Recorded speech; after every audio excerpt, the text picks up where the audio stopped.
Hello everyone, আমি জীবন আছি। তো আমি এখন আছি ঠিক বড় মাঠের যে গম্বুজটা আছে এই গম্বুজের একদম সামনে বরাবর, এবং কিছু কথা বলবো, আশা করি আপনারা আমার সাথে থাকবেন। তো যেহেতু বড় মাঠে আছি, কিছু রিয়েলিটি সম্পর্কে একটু ধারণা দিব, এবং যেহেতু আগামীকাল চলে যাব ভাবলাম একটু এই ভিডিওটা করে রাখি, একটু লেন্দি হতে পারে।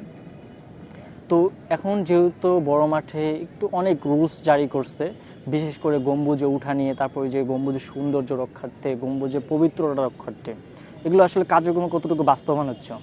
রিয়েলিটি হচ্ছে ভাই কোনো কিছু হচ্ছে না, জাস্ট বিকালে একটু পানি দিচ্ছে, সকালে একটু পানি দিচ্ছে, আর বাকি টাইম এনি টাইম সব কিছু আগের মতো, সব কিছু আগের মতো, কোনো কিছুই পরিবর্তন হয়, সব আগের মতো।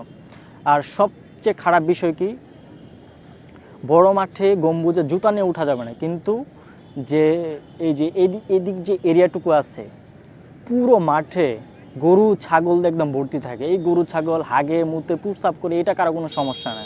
বড় মাঠে গম্বুজ নিয়েও বড় মাঠে জুতা নিয়ে উঠা যাবে না, এটাই সবার সমস্যা। তো বড় মাঠে এই যে গরু যে অবাধ বিচরণ, নিজের বাপদাদার সম্মতি মনে করে গরু একদম ছেড়ে দেয়। জায়গায় জায়গায় দেখবেন যে গরুর মুত পড়ে আছে, গরুর গু পড়ে আছে, অভাব নাই, অহরহ, মানে একদম ভরপুর। আর আরেকটা বিষয় কি, এই মনে করেন আপনি ঘুরতে আসছেন অন্য জেলা থেকে, অথবা আপনি আপনার গার্লফ্রেন্ডের বা বউয়ের সাথে আছেন, বা আপনি আপনার বোনের সাথে আছেন, একজন ছেলে মেয়ে আছেন। তো এই ক্ষেত্রে সবচেয়ে সবচেয়ে বেশি বিড়ম্বনার বিষয় কি, ভিক্ষুক টাইপের কিছু মাদারচুদ মার্কা লোক আসবে। এরা এসে আপনার কাছে টাকা চাবে, আপনি যদি টাকা পয়সা না দেন তো বিভিন্ন সিন ক্রিয়েট করার চেষ্টা করবে আপনাকে। হয়তো বা আপনি যদি বসে থাকেন ওখানে বসে থাকবে, এইসব ছোটো ছোটো চ্যাংড়া প্যাংড়া। আপনি যদি ওখানে বসে থাকেন ওখানে বসে থাকবে, অথবা আপনি যদি হাঁটেন আপনার পিস ছাড়বে না। আপনি যদি একটু খাবার খান ওখানে গিয়ে বসে থাকবে, চেয়ে থাকবে। আপনি টাকা চাইলে 10 টাকা 20 টাকা চাইলে আপনি না দেন, আপনার সাথে মিসবিহেভ করবে। তারপর কিছু ওই যে সাপুরে টাপুরে, এগুলো মাঝে মধ্যে দেখা যায়। আর হিজড়া তো কোনো কথাই নেই, দুটা তালি মেরে 100 টাকা নিয়ে টান দিয়ে চলে যাবে। আর যারা বৃদ্ধ একটু ভিক্ষুক টাইপ আছে, তো এই বৃদ্ধ ভিক্ষুক যারা আছে এদেরকে যদি টাকা পয়সা না দেন, আপনাকে উল্টো এমন একটা কথা বলবে যেটা আপনার মেজাজ গরম হয়ে যাবে, মন চাইবে যে এই শালারে এখনই মনে মেরে ফেলি, এমন অবস্থা হয়ে যাবে। তো এইসব থেকে একটু সাবধানে থাকবেন, বিশেষ করে যারা অন্য জেলা থেকে আসবেন, বা অন্য জেলার যে স্টুডেন্ট আছে যাদের আত্মীয় স্বজন দিনাজপুরে নাই, তারা একটু বিশেষ করে এইসব ক্ষেত্রে অন্তত সাবধানে থাকবেন। আর যারা কাপড় নিয়ে ঘুরতে আসবেন, বা অন্য জেলা থেকে যারা পড়াশোনা করতে আসেন স্টুডেন্ট যারা আছে, তারা একটু সাবধানে থাকবেন। আর বড় মাঠের আরেকটা খারাপ জিনিস কি, ওই যে চতুর্দিকে দেখতে পাবেন প্রচুর দোকানপাট। এই দোকানগুলো যদি একটা সিরিয়ালে আনা যাইতো, একটা লাইন, একটা সারি, তাদের জন্য যদি আলাদা একটা জায়গা দেওয়া হইতো, যে না তারা শুধু এই এরিয়াটুকুর মধ্যে দোকান করতে পারে, কিন্তু এরকম না। পুরো বড় মাঠটা দেখবেন অমুক জায়গায় অমুক দোকান, অমুক জায়গায় অমুক দোকান, অমুক জায়গায় অমুক দোকান, পুরো ছিটাফোটা। আর এদিকে যেহেতু আপনার শহীদ মিনারটা আছে, শহীদ মিনারে কী লেগছে, ওখানে জুতা পরে উঠা নিষেধ, ধ্যান নিষেধ, তেন নিষেধ, ভাই কিছুই হয় না এগুলা। প্রত্যেক দিন সকালে বিকেলে একবার ঝাড়ু দেয়, বাকি সময় মানুষ ওই যে উল্টাপাল্টা কাজ সব কিছু করে বেড়ায়। এগুলো ভাই হুদায়, কোনো কিছুই বাস্তবায়ন হয় না।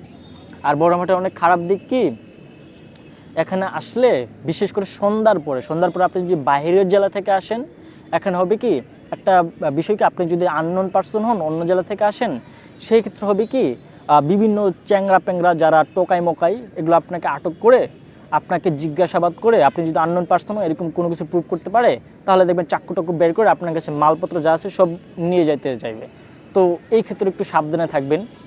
যেহেতু এখন বাংলাদেশ অনেক পরিবর্তনের দিকে আগাচ্ছে, আশা করি এগুলো পরিবর্তন হবে, এবং এইসব সমস্ত যারা যে বিষয়গুলো দেখবেন এইসব অলওয়েজ সবসময় প্রতিবাদ করবেন।